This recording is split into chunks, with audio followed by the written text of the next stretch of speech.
So now we know what delta HF is, so how can we use delta HF to approximate delta H reaction? Because that's what I promised you that we could ultimately do with it. Delta H reaction can be approximated using delta HF values by the given equation that I'm going to write up here. Delta H of the reaction is equal to the summation of the delta H formation of my products minus the summation of the delta H formation of my reactants.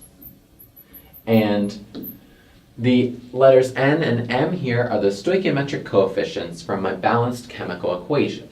So if I have a chemical equation, let's say the thermite reaction. Thermite is the combination of aluminum and iron oxide to produce aluminum oxide and iron.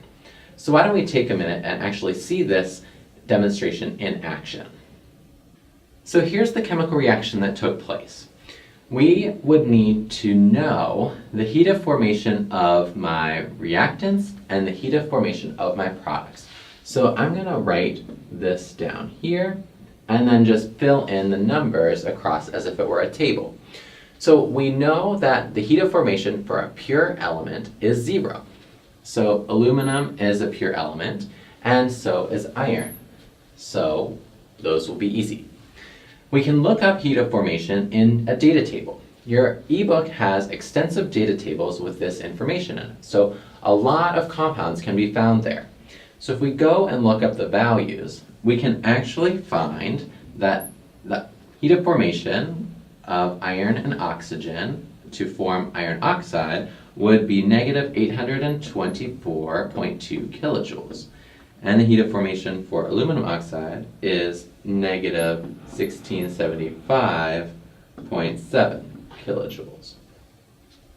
So by the equation given up above, I can say that the delta H of this reaction under standard conditions is going to be equal to the summation of my products. So let me put a big bracket in here. So I have 1 mole of my aluminum oxide, and it's negative 1675.7 kilojoules per mole, right? Remember that kilojoules per mole is not given here, but it's implied by the heat of formation definition. Plus, then I have 1 mole of iron times 0 kilojoules per mole. Right? And I'm just writing that there for the sake of consistency. Then we'll do the same thing for my reactants rather.